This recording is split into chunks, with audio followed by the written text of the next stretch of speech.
we're obviously on the recovery audit side, going in and writing claims and interacting with vendors and suppliers. But what is someone at a high level, at CPO, and we touched on a little bit yesterday, what is someone at CPO level, how do they view supplier dispute? What are they looking at? What's kind of their thought process as they move through things? So I think I'm gonna let Joseph go through it's not Joe, it's Joseph. We had that conversation. I'm gonna let him go through his presentation. There were some questions from yesterday's discussion. When we get to the last 30 minutes, I want to revisit that we talked about at dinner last night. One specifically, when we get to that last section, was talking about how AI is being used in procurement. Like I said, Joseph, he's not just been in significant positions, but he's very much in the procurement community. I mean, he's going to conferences and conventions. He's networked. He pretty much has ties to everyone in procurement, it seems like. And he had some inputs and thoughts on how AI, things that I was really surprised and scared in some ways about what AI is doing in procurement. So we'll revisit that. But anything from yesterday as well that kind of touched on procurement, we can maybe touch at the end of the presentation. So with that, Joseph, I'll give you the time. Thank you, Ben. Appreciate that. Hopefully you guys can hear me. Good. Great. Well, thank you for the time. I appreciate this. I spilled a bunch of water this morning, so I'm probably sitting here having, Ben had said, that we needed to experience like the cold plunge. So I figured it was probably a good way to start the morning. But my notes are all gone, which is probably good. Great. Again, my name is Joseph Martinez. I am the retired Chief Procurement Officer for Bank of New York Mellon. Like I said, I've had the opportunity of actually working and living globally. I spent about 12 years between Japan and Singapore, and earlier in my career, a couple of years down in South America, and the rest in New York, Charlotte, and Arizona. So I do happen to live in Arizona now, and I'm pretty interested in having this conversation because anybody who's ever spent more than probably 2 minutes in procurement know that there's going to be supplier disputes. And those supplier disputes are going to have, an impact on, operations, on profitability and reputation, et cetera. And so I think it's something that's interesting for us to talk about. So in order to do that, when we think about the role of the Chief Procurement Officer, the Chief Procurement Officer role has really been evolving probably over about the last 20 years or so. I think prior to that, when we thought about things, we were really thinking about cost cutting and cost takeout. They didn't even really have the title of Chief Procurement Officer. It was just somebody who was either assigned to go and do something, or it was a group of buyers that started to do that. Well, really the whole focus back in the 90s and early 2000s was really on cost takeout. Okay. And it was really about how do you actually get to contract, or God forbid, somebody came to you with a contract and you had to operationalize that. Okay. So it was really about how do you actually acquire goods and services. And, what I think it's evolved into is really kind of a core function. It's now a C-suite. In many instances, it reports to the CEO. In a lot of instances, it reports to the CFO or the head of operations. But one of the things that I like about what a Chief Procurement Officer can do is you can actually have a real impact on the share of an organization.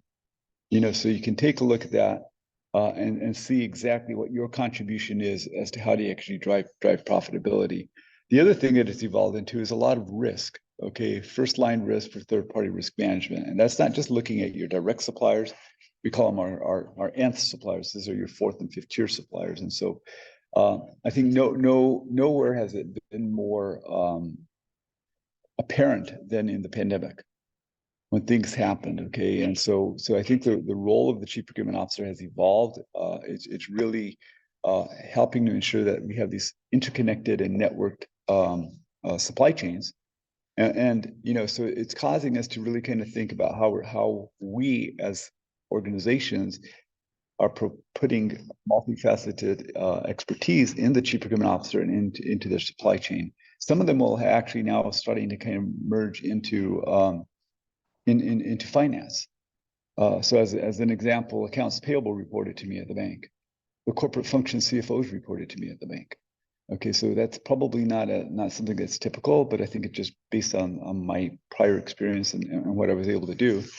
And one of the things that I wanted to call out is that as a function, it's starting to grow. So there was a recent LinkedIn economic growth research study that was put out in terms of C-level roles. And it showed that over the last 3 years, there's been a 15% growth in chief procurement officers. So the title being created and people actually being invested with that. So I think that that's really, really important. So when I think about being a CPO, I really think it's really about being curious, and it's about an evolution.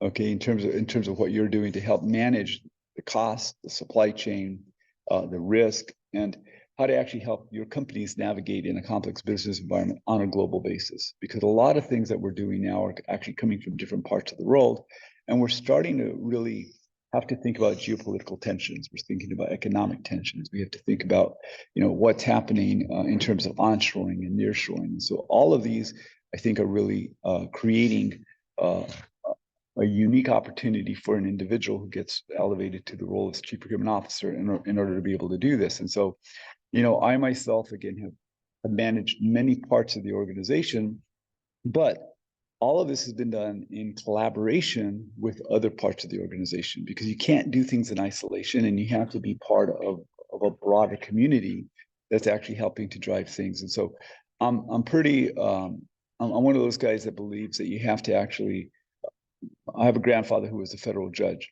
and he used to say, one hand washes the other and both hands wash the face. If you're a CPO, you've got to believe that, because you got to be working across the organization, both the front, middle, and back office functions. And you have to be able to make sure that what you're doing is you're bringing value, differentiation. One of the things that I like to do is I like to say, how do I get speed to insight? Because if I can take the raw information that I have and the intelligence, and I can compress that cycle time, that's going to directly result in me having a more effective and efficient engagement with my stakeholders. And ultimately, that's going to translate into my earnings per share. And again, I'm very focused on that because, as a stockholder in these banks, I always wanted to see the stock go up because it helped me now that I'm retired, right? Another thing that I think that you got to think about is, how do you invest in your teams and in your people? So one of the things that as a chief procurement officer that I did was I really kind of tried to really look for best practices across industries and bring them in. But I also worked very closely making sure that my teams went through and got certifications. So, and to me, I didn't care where the certification was coming from. It was the fact that we were going through with teams on it. So, I sent people through, myself included, through the ISM, CPSM exams, right? Get certified. We sent people through Apex if they were outside the United States, because that seemed to be a bit more. And then the sourcing industry group, which is called SIG, they have what's called a CSP, a Certified Sourcing Professional. I ran hundreds of people through these programs, and I did that because I wanted to create a normalization. And by the way, I also ran people from accounts payable and their corporate insurance, other parts that reported to me, because I wanted to be able to see how we were improving the profession, but more importantly, how we were actually working. Anybody who knows me will tell you that I am a fanatic for Rubik's Cubes. Okay. Yeah, that's I tinker with that, especially when I'm on long, drawn out Zooms. but I raise that because what it does is you have to be thinking about the whole as you're solving for it. You can't be solving for one side or for one block. And I want us to be thinking about that, because this is really kind of what's important. And so how does this translate into supply? We're going to be talking about disputes today, and disputes with suppliers. Well, again, it comes down to, how do you actually have the right type of operations in place? How do you have the right processes in place in order to ensure that what you're doing is not creating an impediment to getting to yes, or once you get to yes, if there's something that falls, that happens? And how do you make sure that you're putting in place the type of program that's going to ensure that you're working with legal appropriately, that you're working with your operations teams appropriately, that you're looking at anything that's going to create a problem and find a way to resolve it more effectively, right? And I always think about these things in terms of operational impacts, in terms of financial impacts, because that's essentially what's going to happen to us if we're not thinking about this. And if I have a dispute and that dispute goes to a litigation component, okay, I'm going to have increased costs. But I'm also going to have budget overruns because now I'm going to have to go and look for an alternative supplier to actually start to bring things in. And a lot of this can actually be, in my opinion, it can be avoided if you have strong governance in place and if you have strong third-party risk management capabilities in place, because I think that that's really, really important. So, we're going to get more into detail on it. I'm just kind of giving you the high level. So really, our objective today is to really talk about how do these disputes impact what's happening and how does the Chief Procurement Officer and the supply chain react to that most effectively in order to be able to bring things down. And we'll touch a little bit about how what you guys do from an audit perspective actually helps, because it's really important for us to be thinking about what is it that we agreed to? Did we get the value from that? And if we didn't, how do we actually go back and recover it? So I think that these are all really important things for us to be thinking about. So let's figure out, I can get this going in the right direction. I guess so. So when I think about the kinds of disputes that a CPO is going to encounter, right? You're gonna have delays, you're gonna have disruptions, you're gonna have increased costs, you're gonna have I think a lot of things that I've seen in my career is where you have good suppliers that have a misunderstanding of what was contractually agreed to. And so what you're doing is you're basically talking past each other. And a lot of that comes down to the fact that if you don't really think about what you're doing from a procurement perspective in terms of a process, and I think about it in terms of a 5-phase process. We have planning, due diligence, we have contracting, we have ongoing monitoring, and then we have termination or renewal. And if you don't actually have a structured methodology behind each one of these areas, what's going to happen is you're going to put yourself in a situation where you're going to have a misunderstanding that's going to culminate in an action, or whether it's an activity or inactivity, that's going to create a dispute for you, right? And so I think that one of the biggest issues that you got to worry about is you need to be able to tier your supply base, okay? And you need to look at that through the risk appetite of your organization. And to me, this is really important. How many of you actually know what the risk appetite is of your company? By show of hands. Can you add a little more definition as to what you mean by that? Okay, I will. Okay, so think about this. Okay? Whenever your board sets the appetite for the company, what they want it for the risk appetite, they want to understand, say, okay, do we have a moderate appetite for risk so that anything above that high or critical then needs to have a view from the C-suite, from the operations organization, from the risk organization. And by doing this, by tiering your supply base, okay, and by understanding what your risk appetite is, you don't want to hit a nail, a finishing nail with a sledgehammer, right? So you want to be able to actually appropriately govern, okay, and put into context the contracts that you have based on the appetite of your organization, so that if there's something that is considered critical, in other words, if something goes wrong with this relationship, you guys stop doing a particular kind of business, that's critical. Mm-hmm. You probably want to have as much in-depth contractual requirements in there for that. But if it's something that, big deal if it happens, okay, housekeeping, okay, or the snowplow guy, right? That's probably a lower risk. And so what you want to do is you want to look at your suppliers, you want to risk rate your suppliers, and then you want to actually hold them accountable based on that level of risk, because your vendor governance should not be as draconian on the house cleaner as it would be on the network that is going to be processing the payments for your stores like Cabela's. Okay, that goes down. You guys can't process payments. That's a problem. That's a big deal. So that's why I talk about it in terms of risk appetite, because risk appetite, I think, is something that is set at the board level. Okay, that then transfers down into different parts of the organization. But from a procurement perspective, we need to then translate that into our contracts. We need to translate that into how we're thinking about what that relationship is going to look like, and what activities do we need to put in place contractually, and then from an ongoing monitoring perspective, to ensure that we actually are getting the best out of our suppliers without creating an impediment to their ability to function and our ability to be profitable. So that's what I mean by risk appetite, right? And when I think about this, you know, we have to think about how do we actually proactively or preempt issues that are going to happen from a risk perspective. And you know, Edward Deming, those of us that are older probably remember who he was, father total quality management. He used to say, that which is valued is measured, and that which is measured gets done. Okay. And so I'm a fiend for that. Okay. And so I think that it's really important from a mitigation perspective for us to be thinking about how is it that we're going to be putting in place the measurements that are going to ensure that we have the appropriate governance structure without being draconian. Okay, because I think that that's really important. And I think, you know, we all know that, you know, we have to be able to be thinking about it in terms of preventive measures. We need to be thinking about it in terms of what are the data and analytics that we can extract from the process in order to be able to make sure that we're doing this.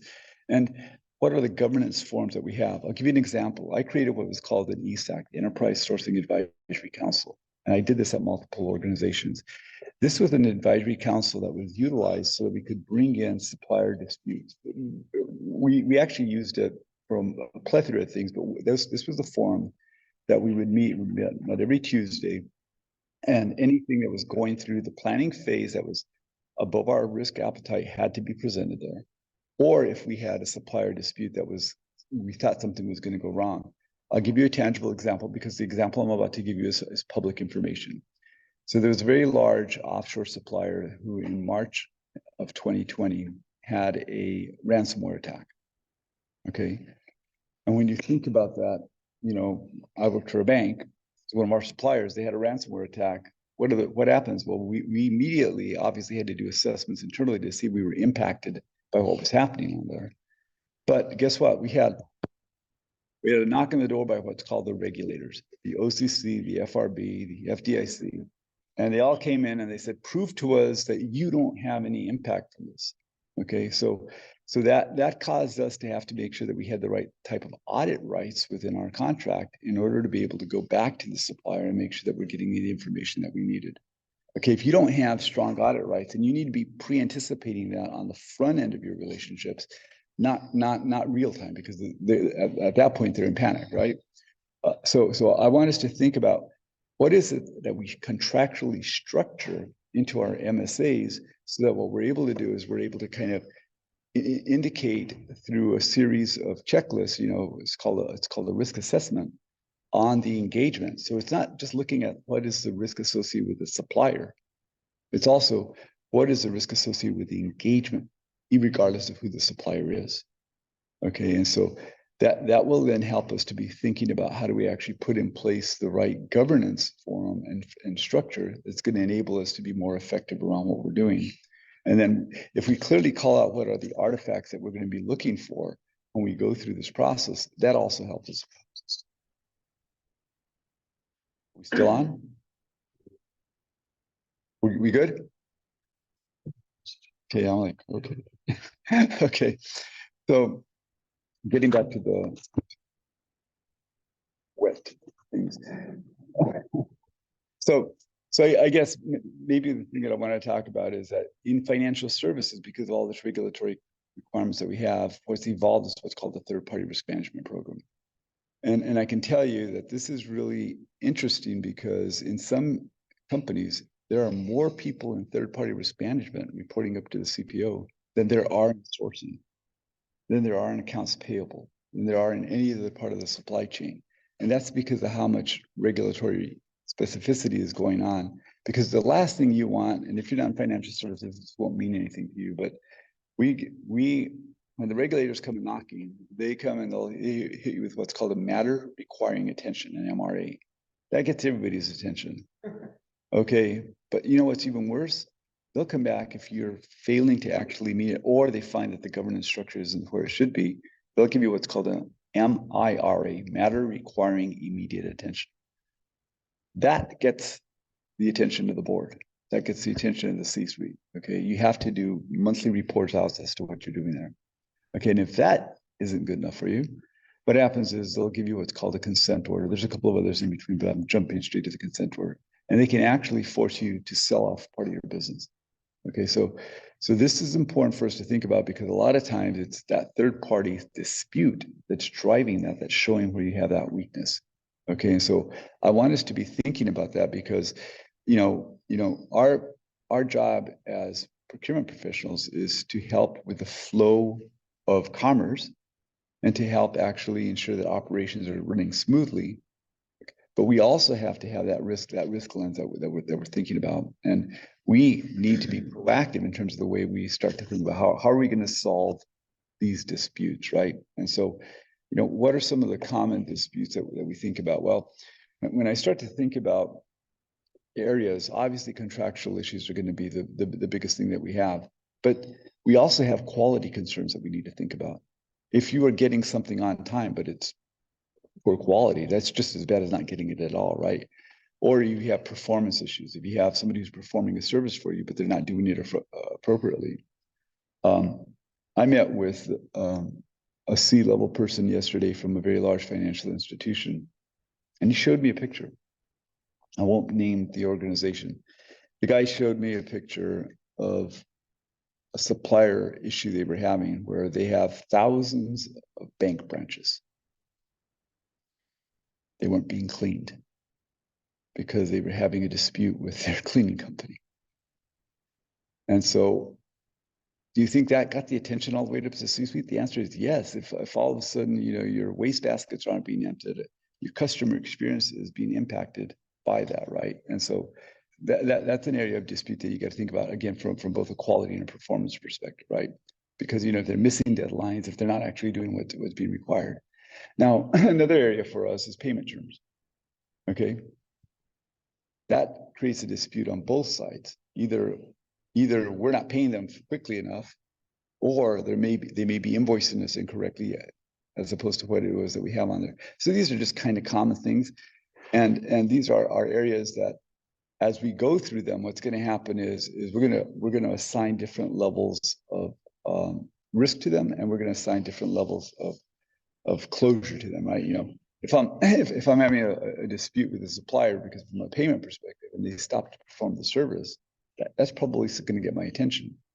Okay, but if I think about it, what is driving all of this? What drives it in many instances is poor communication. If we don't have, again, a really clear and concise service level, if we don't have a forum from them where we're actually measuring this, and it could also be a failure that goes all the way back to the sourcing when you're actually doing the negotiations, because if there's a misunderstanding from a negotiation perspective as to what it is that we should be doing, and then inculcating that into writing and reducing it, right? It's one thing to agree verbally, but if you can't actually translate that into the contract, that's going to be difficult. And so we also have things that are like unforeseen circumstances that happen, right? How many of us here anticipated the pandemic in 2020? I see one person, but well, I didn't anticipate it. I'd lived through something like that before. Okay, and so I'll give you a tangible example. When I say March 11th of 2011, does that mean anything to anybody here? Probably not. I was living in Asia. It means a lot to anybody who lived in Asia, okay? Because that's the day that the tsunami and the earthquake hit in Japan. Okay, we had to shelter in place 1,400 of our employees in our offices for over a week. We had to move our trading floor from Tokyo to Osaka, which meant that we had to get with the regulators to work through that. There was a tremendous amount of things that we had to do to support them. Fast forward to January of 2020. I spent the month of January of 2020 in India. Okay. And one of the guys that was traveling with me, I swear to God, he got COVID, but they wouldn't call it that. They didn't know what it was. Okay. Okay. And when we came back in February of 2020, we started to kind of hear rumblings that things were starting to happen, as you guys all know. And then early March, before March 12th, because March 12th is when it happened, I went back to our risk group, to our audit group, to our operations group, and to our CEO. And I said, I want to start looking at our contracts and seeing what we can do, because we may end up in a situation like we had in Japan, where we had to either shelter people in place or get them to work from home.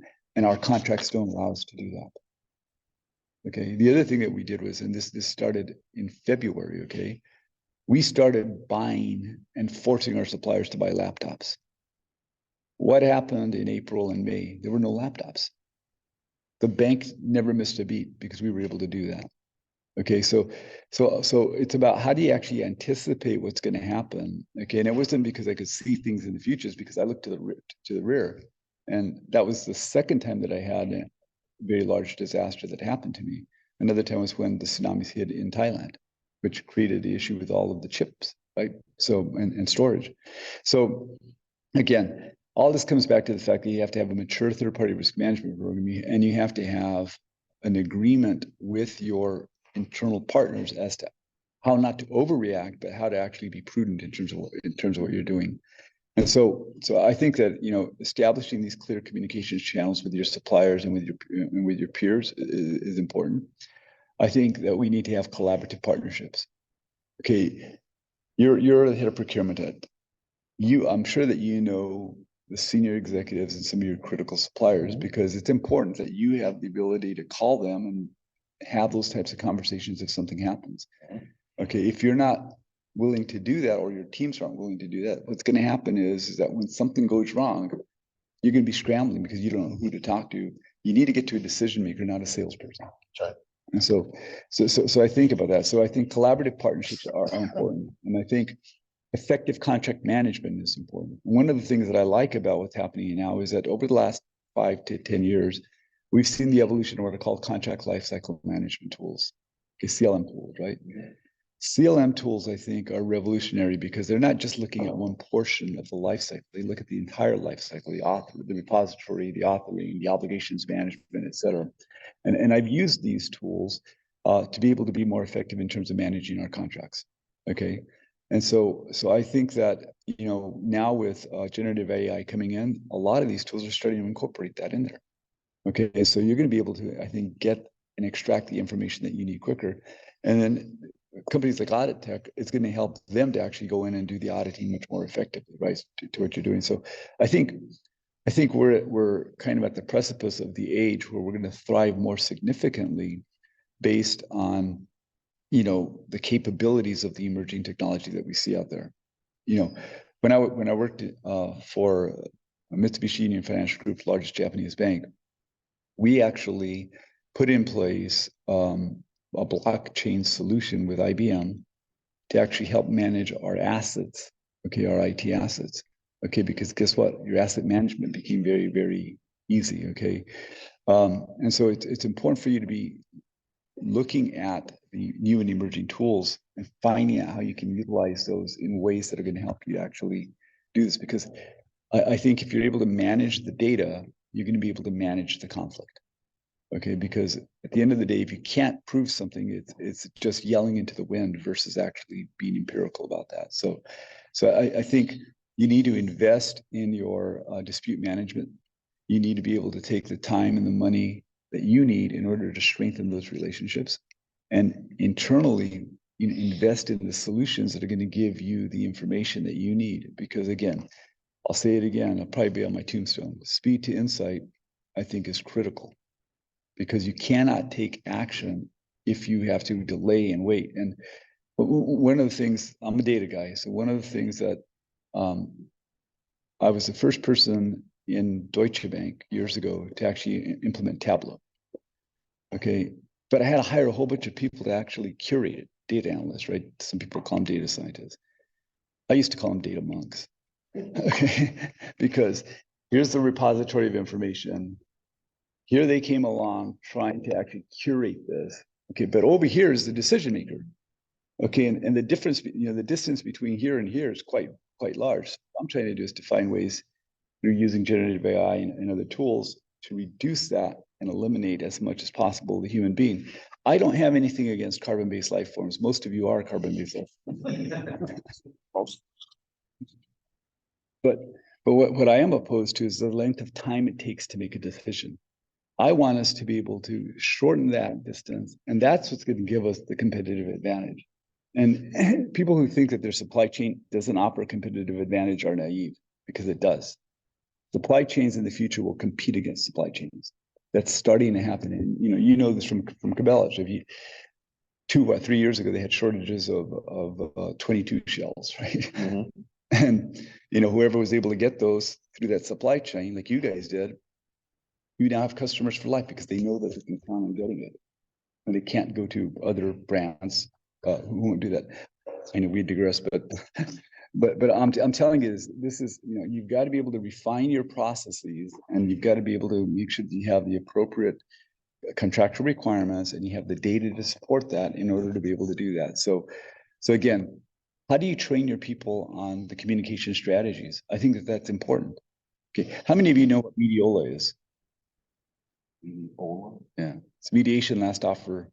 Okay, so it's arbitration, mediation, last offer. So what happens is it's just one of many types of scenarios where you can go in and you can work with your suppliers to get to resolution, because it's in nobody's interest to go to court. It's costly, it's ineffective. And by the way, if you haven't really in the planning phase and the due diligence phase gotten the right supplier, guess what happens? If you thought you had the right supplier and it goes south, and now you're having to scramble to bring somebody else in, odds are it's going to be a substandard supplier that you're going to get in, which is only going to create more compliance issues for you. It's going to create more complications in terms of getting back to where you're at. So again, leverage your data, leverage your technologies as part of your dispute, because that I think is really important. And then, make sure that you document everything, but document things. When I was a kid, and again, I'm an old guy, there used to be a television show called Dragnet. Okay. Yeah. Go on. There was a guy there named Officer Joe Friday. And Officer Joe Friday used to say, just the facts. And so I'm somebody who really believes in that, because if you are going to document things, which I want you to, you've got to make sure that you're doing them in almost like a Mr. Spock or like a Dragnet scenario where you're saying just the facts, keep the emotion out of it. So that's going to help both parties actually get to where you need to be. So you got to be clear, you got to be concise in terms of your communication, and avoid like the plague, the inflammatory language. That's not going to help anybody. Okay, and you need to be able to focus on what's the resolution that I want versus what is the I don't want to punish my suppliers. That's not going to do anybody any good. What I want to do is I want to get operations back online in a cost-effective manner as quickly as possible. That's what I want. Okay, and that's where I want us to be able to use these tools. And so when you think about contract lifecycle management tools, they're great. Okay, they're not you can do this manually also, but you got to be thinking about how do you reduce to writing the scope of work. How do you actually look at making sure that you have the right payment terms? If it's licensing, do you have the right licensing rights, right? Do you have the right delivery deadlines? Do you have the right warranties in place, right? What are the termination clauses? What happens from an assignment perspective if they get bought? Okay, what are the audit rights? If you don't have audit rights from the get-go, okay, you're screwed. And I apologize for the language. And you got to make sure that you're putting in place the dispute resolution capabilities. But what is the choice of law? Are you going to do arbitration? Are you going to do mediation? What is it that you're going to do? And all of this helps us to kind of think about what we need to do. Now, again, there are tools out there that can help us. We talked a little bit about the CLM tools. I'll give you an example. Prior to the CLM tool at Bank of New York Mellon, I was able to recover from 2 global suppliers over 20 million USD, okay, by actually going through I ingested 182 statements of work and all of the master agreements from 2 suppliers. And we went back with all of the invoices, with all of the deliverables, acceptance documents, et cetera. And we were able to do an audit. And that audit, we were able to identify where we had either missed discounts or they had invoiced us incorrectly. In one instance, I would call it the F word, I mean fraud. They didn't. They called it a misunderstanding. We found that Joe Blow was on 4 separate statements of work at the same time with 4 different legal entities. Okay, how's that possible? It's not, right? So again, using data and analytics, this is what helps us to do this. And again, I think that one of the huge benefits of cloud is the fact that now, you have the ability to see the data across your stack, more importantly. So, leverage these insights, use these insights to help you. And, when I look at alternative dispute resolution, how many of you have had to go through that? So you understand how important it is. It's kind of like mediation, right? But it's a tried and tested method that's going to allow us to actually, resolve these disputes more effectively without having to worry about that. Oftentimes we set up what we're called dispute boards. Have any of you ever dealt with a dispute board? So dispute board is set up at the beginning of the relationship, and that dispute board is essentially made up by both parties plus a neutral third party. And what you want to do is you want to be able to say, okay, if something goes wrong, okay, we're going to put the rules of the road in place now before something goes wrong in order to be able to reduce that cycle time. Because again, it's not about punishing people. It's about how do you get back to operational normalcy as quickly and effectively as possible, right? So dispute boards are a great way to do that. And again, you have to be able to actively listen and to collaborate and to document. My grandfather was a federal judge, and I probably quote the guy too much, but he taught me something as a small child that I remember sitting in his courtroom, and I have never forgotten this, and I've input this in thousands of times. And anybody who works with me knows that this is probably another thing on my tombstone. Transparency modifies all behavior. Think about that. Okay, if you're able to get to the root of the cause of whatever's happening and you have transparency in that process, good or bad, the behavior will change. Okay, and so you want to be as transparent as possible so that you're able to, make sure that there aren't misunderstandings, that there aren't misinterpretations, and that people understand that right. And so that will help you to reduce the conflicts that you have in your supply chains, because you're going to have that transparency, and transparency leads to accountability, and accountability leads to action. Action leads to results. And so, when we talk about some real world examples and lessons learned from past disputes, again, I guess one of the biggest issues that I think about that I've learned is the importance of communication. Communication is absolutely important. To have it timely, it can help you prevent the dispute, or it can help you to resolve the dispute. I also think that procurement has evolved from just being go buy me something, get me a purchase order, to actually something that's much more strategic. And I think managing our third-party relationships and our nth-party relationships are critical. So as an example, when you think about a cloud provider, okay, people always think about their first-party cloud provider, Amazon or whoever, right? But what happens when you look at your supply base? How many of your direct third parties, their fourth party is Amazon, or their fourth party is Azure, et cetera? Okay, and if something happens, which as we know has happened, where they go down, all of a sudden now it's not just your cloud provider that's gone down. You have a whole bunch of third parties that you're reliant upon that go down. That's called concentration risk. Okay, and so if you don't understand what your concentration risk is, it's going to become an issue for you. And you can only understand that if you're actually having a process that's repeatable, that you can actually measure the risk associated with that, right?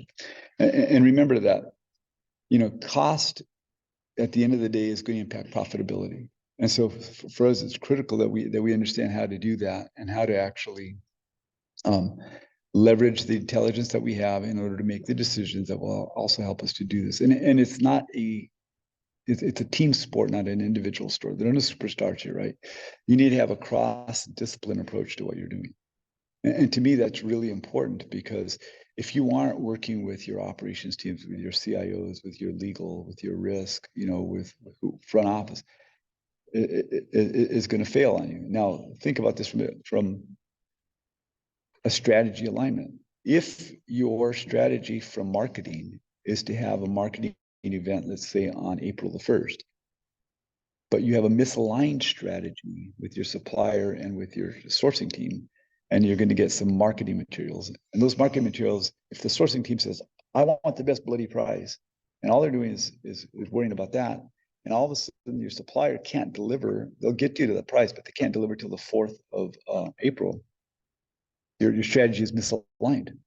Okay, so understanding all of that is really important, and you need to have that cross-disciplinary approach so that you understand that people are aligned to the outcomes that you're trying to drive.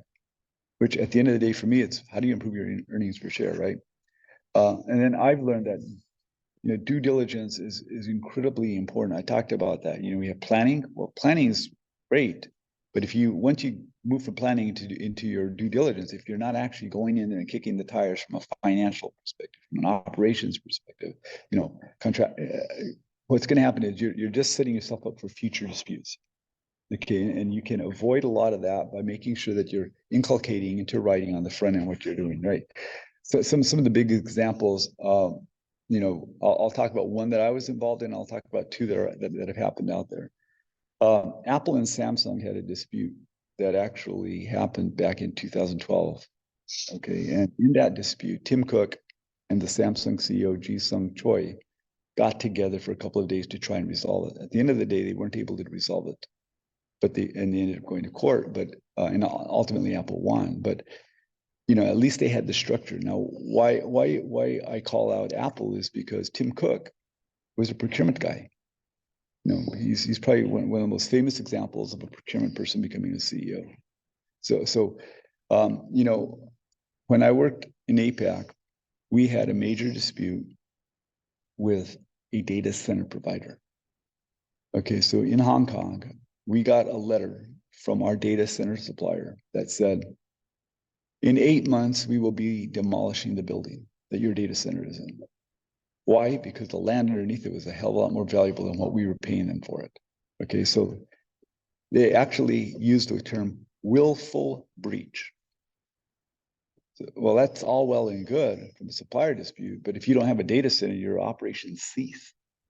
Okay, and so it typically took us 18 months to build a data center. We ended up having to fast track that, and we got it built in eight months. Okay, and we did that because we had actually the previous year done a market analysis as to what the capability was, and we were able to actually take assets that were being scheduled for other data centers that we were having built and move them over to Hong Kong to get this up. I bring that up because if we, from a procurement perspective, hadn't actually gotten involved and helped to drive that, I actually got an award from the CEO of Deutsche Bank for that, because we knew we would have had to close down our operations because we were required to have the data center in country. Okay, and so again, it's about understanding market intelligence. It's about actually making sure that you have the direct involvement of the procurement team across the business, and that you're seen as an equal at the table, not somebody who's like a me too, right? So I bring that up, and I say that because when we start thinking about practical insights for managing future disputes, right? Again, you got to make sure that you're anticipating what's going to happen. You've got to make sure that you're documenting what's going to happen, and you got to make sure that the CPO is actually seen as somebody who's driving value. And he has to make sure that beneath him, he has the head of sourcing, or he has the category leaders. If his remit is accounts payable, he has that they're all aligned and working together in the same direction, right? Because the only way you're going to minimize a risk is by understanding how to actually overcome it. And that means that you have to have scenario planning. And that scenario planning doesn't happen in a vacuum. You need to make sure you have the right level of data. You need to have the right folks and processes in place to be able to do that. So, when I think about that, and I think about what's how helpful for us, I know we're kind of running a little late. I look back to my career when 20 plus years ago, the CPO didn't exist. Okay. All they wanted us to do is to get something at the lowest price. We were basically there to haggle. Okay. Something that had been going on for thousands of years, right? But now I think we've seen a huge transformation. And I think with the advancement of technologies, whether that's generative AI, whether that's robotic process automation, whether that's CLM tools, whatever it is, that has helped us to take a lot of the mundane tasks that we have and to automate those tasks. That has enabled us to actually become much more strategic. And I think by being able to actually tangibly demonstrate what your value is in terms of risk mitigation and cost reductions, in terms of process efficiency. That, I think, is what helps us to actually get a seat at the table and to actually demonstrate what we're doing. I think CPOs that drive technology transformation are the ones that actually see the benefits the most. You have to go and fight for your portion of the budget in order to be able to do these things. And you need to make sure that you are constantly helping to be on the bleeding edge. We're going to talk in a few minutes about some of the evolving technologies that are out there, and there's some of them are going to kind of blow you away. And I've been spending the last couple of months, I sit on a number of different boards, and I'm also very curious about some of these emerging topics. So we'll talk about that. I also think that, you know, making sure that you have a team that understands that they are business people first, and whatever the subdiscipline is second is important. Because if they don't do that, I also think it's important for we as leaders to work with universities for that next generation, because there's a lot of new thought that's coming out of them. So at ASU here, the chairman of the supply chain department, his name is Goki. You know, I'm friends with this guy. I'm also, in a way, giving back to the community. I'm the president for the Institute for Supply Management for Arizona. Okay, I sit on the board of SIG. Okay, and I say this because it's important to be able to make sure that you're seen and respected in the community, because that's where you can actually help take that next level and drive them up. And I want to make sure that what we're doing is that we're collaborating. And to me, it's also important when we think about it from an audit perspective. The audit component, whether that's internally or external, is really critical for the Chief Procurement Officer to leverage. Okay, because this is what's going to help them to actually recover any issues that they may have. If you have an accounts payable where you have a payment dispute, they can kind of go in there. You know, it's going to help us if there are duplicate payments, if there are overpayments, if there are any kind of financial losses, right? This is extremely also critical if you're doing things in a multi-country scenario, because you may be able to go out there and do VAT reclamation on the VAT taxes. You may be able to go out there and take a look at, you know, hey, look, we agreed in the contract that the FX rate between the Singapore dollar and the US dollar was going to be, you know, 0.75 or whatever it was at the time, but you're invoicing me at 0.80. You know, you're probably not going to see that in your system, but this is what audit firms can help you with. And they can also help you see where your processes are broken, and you can improve your processes, and that's ultimately going to lead to better organizational and operational efficiency, right? It's also going to help you with compliance, because those bloody regulators are going to come in on a regular basis, and they're going to want to. They're from Missouri, right? They want you to show them that you actually have that. And so, you know, we have a wealth of data that we can leverage companies like Auditech as an example to help us actually translate that into operational efficiencies. And so, you know, again, you need to go in there. You need to ensure that your contracts, and this means you have to partner with legal, because legal may not want to do mediation. They may not want to do arbitration. They may not, you know, want negotiation to be the first step. They may say, let's take them to court. You've got to make sure that you're working with them, and based on the risk appetite that you have, based on the service and the supplier, look at what these alternative capabilities are, because it's really about how do we adjudicate things in such a manner that we're able to get back to normal as quickly as possible. It's not about punishing anybody. It's about how do we get back to normal, right? Because that's what we need to do. And you know, one of the things that I think is really important for us to do is to think about is how do we as leaders actually stand up and help our internal organizations work more effectively in these dispute areas? Because we can't say, oh, well, we're having a dispute, here's the letter, take it to legal. No, we need to be the folks that are helping to drive that. We need to make sure that we're supporting what we're doing with data. We need to support what we're doing with process. Final thing, this gentleman and I were talking earlier about exported controls. You know, a lot of your disputes are going to happen internally and externally because of what's called an exported control. Now, probably have never heard that term before. But an exported control is essentially when somebody doesn't have a tool or a process in their function, and what they end up doing is they end up putting it into the procurement process or the accounts payable process. And it's a control that they're expecting you to actually manage, but you have no responsibility or authority for. And all that does is creates a delay in your process. And it creates bad blood, for lack of a better term, with your internal stakeholders. And so, you need to find these things, and you can only find these things if you actually go in and you put in process mapping, identify them, and then have the conversation with the impacted executive and say, hey, look, your control that you're exporting into my process is creating intransparency to my end user, and it's impacting the end user experience. So think about that, guys, because all of that's important, and that's where auditing really happens. If you can really audit that process, you can't audit if you haven't documented the process. So establish your process libraries, make sure that you're pulling the data in place, make sure that you actually understand how it is, what that impact is going to be both internally or externally if you have an exported control. And I think that this will help you to minimize the disputes that you have both internally and externally. We talk a lot about supplier disputes, but how many times, I can raise my hands, how many times have we had internal disputes because people are saying it's taking too long or there's something else, and it's because you don't have the information readily available. Well, guess what? If you have a process that's documented that you can extract and you can report, you can change that conversation very quickly. So happy to have conversations, talk about some of the new solutions out there.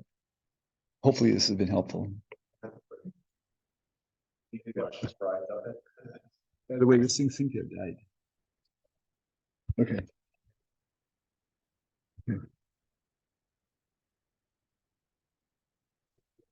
This be more of a group question, but just out of curiosity, heard a lot about the contract lifecycle management type tools. And I imagine it's, the first step is, we were talking yesterday, is just getting all the information into the tool, like, buying the tool is one step, and then getting all the contracts into it is another, probably a bigger step. But I was just curious what tools folks are using, if you can be at liberty to share like some of the top tools that you're using or looking into. I think we are using iCertis, and that's more of a tool that we use. But iCertis was the one that they were looking into for Grant Thornton's engagement level. So I'll throw that one out there, but I wasn't sure like what other tools. I've implemented multiple tools in my career. I've implemented Seal, which is now DocuSign. I've implemented Evisort, and I've implemented Sirion Labs. Probably the most mature out of the whole lot was the Sirion Labs one. Sirion Labs, Sirion Labs. I've dealt with many people, and I've replaced multiple times iCertis.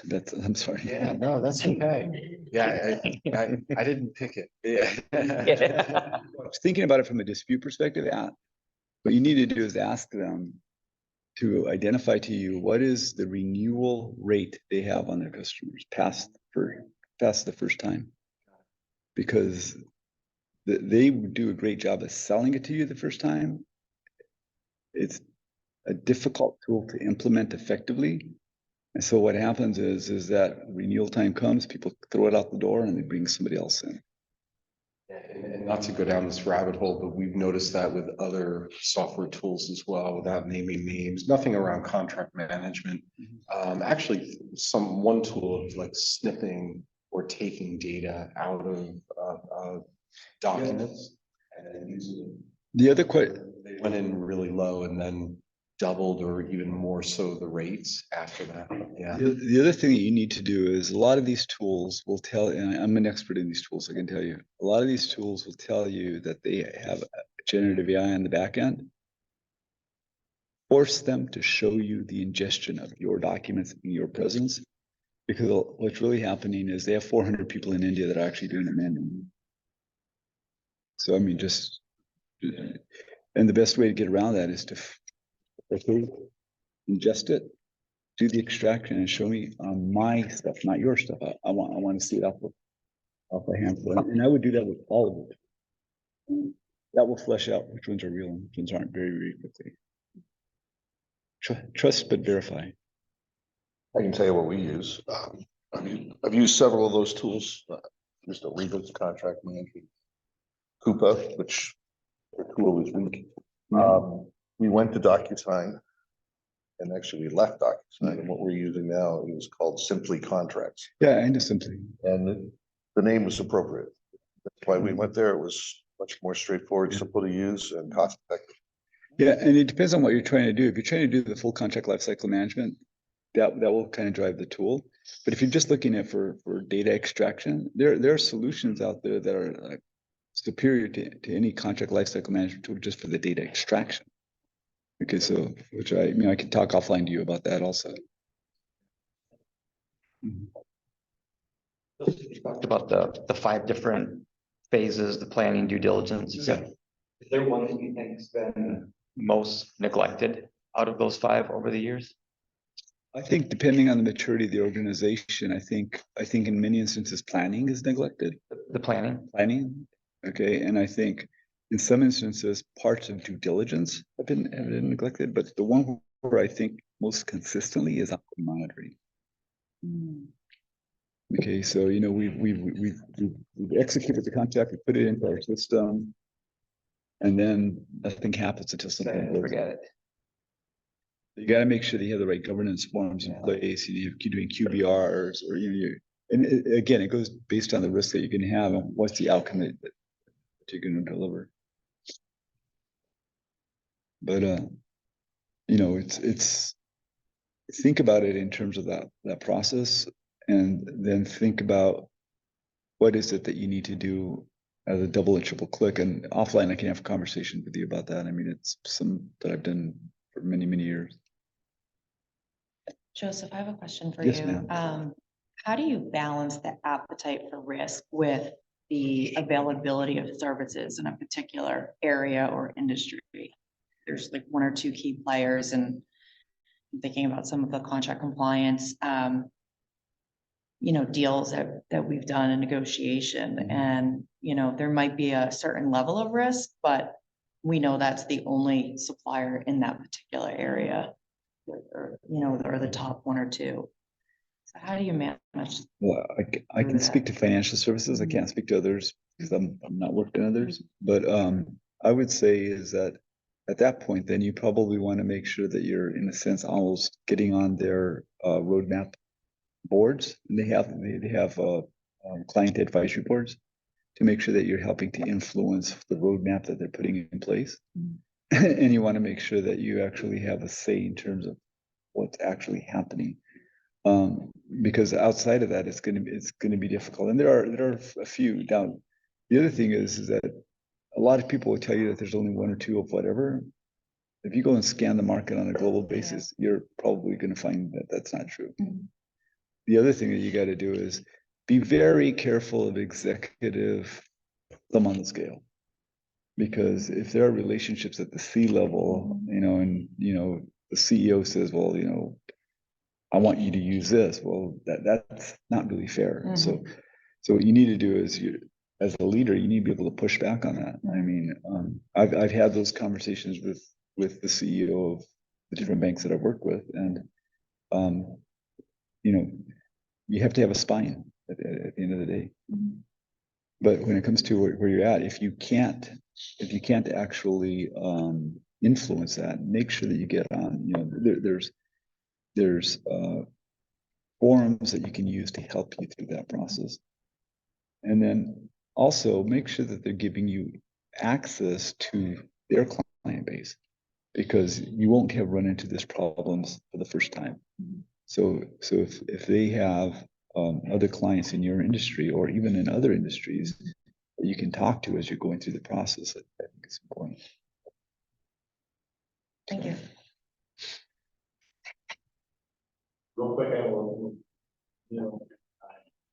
last night's conversation at dinner, talking about, I know the question came up yesterday,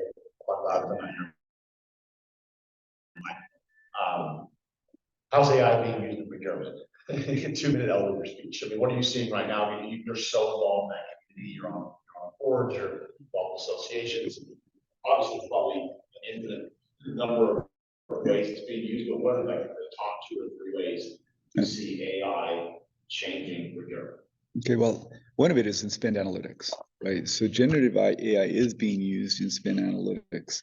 And so that, again, it's that whole speed to insight thing that I'm talking to you about, where you're able to actually get the information as quickly as possible in terms of your spend. That's one way.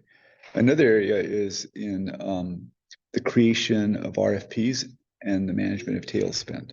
Okay, so I'm aware, in fact, the guy tried calling me while I was talking to you guys. I'm aware of a company out there, a young nascent company, who is essentially using generative AI to create industry vertical requests for proposals. One of the ones that really impressed me was they actually are using it with a pharma client to actually get certain chemicals that are needed for production in their drugs. And they're essentially through the generative AI capability, creating the actual RFP in a matter of 30, 40 seconds, okay, which normally would take us days to do, even if we had a template.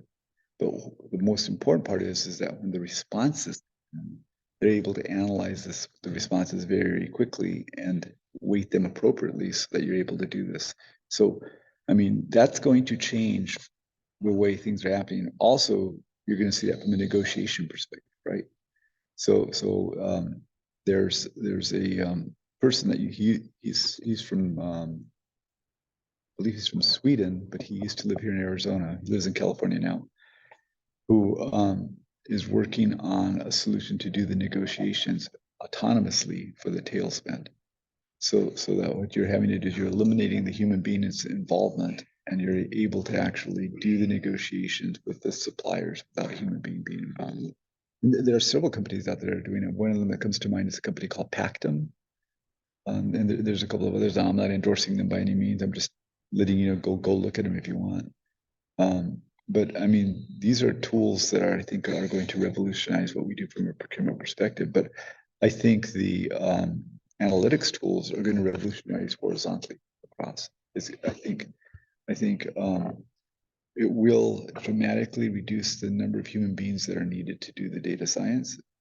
But what it will do is it will help us to make much quicker decisions more effectively in a near real-time manner. We had that conversation yesterday on Telsped as well. And sometimes it's not working. Yeah. Correct. Change that.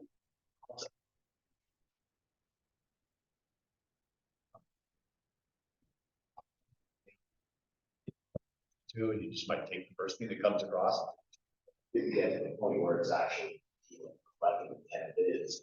And you potentially follow it up with something. And learn how it goes, doing it even better next time, right? Machine learning, so that you're able to actually essentially go through the whole process of RFP, have the vendors bid against each other, get down to the right price, and learn from it, do it better next time, without having to have someone fully dedicated to it, right? Just Right. saying, you're probably not doing this with your content, right? Yeah. Right. Probably do that. And then what it'll do is it'll allow you then to get to the contract and ultimately to the purchase order. I mean, that whole cycle time is going to just be reduced. So again, I think if you're a tactical buyer, your job will be eliminated in the next 5 years. It's the strategic sourcing professional, the category management professional, which they'll be able to use these tools more effectively. But I think the old three bids in a cloud of dust are done. That's all going to be automated. I mean, yeah, I mean, and throughout this whole conference, I mean, those people who are at Roundtable, those are here, I would definitely recommend you contact information from each other, just because there's so much kind of expertise when you run across stuff. If it's in procurement, if it's in this space, you can kind of reach out to each other, because that would probably another 3 or 4 hours on any one of these discussions. So with that, we'll go ahead and end this session. Have a good one for our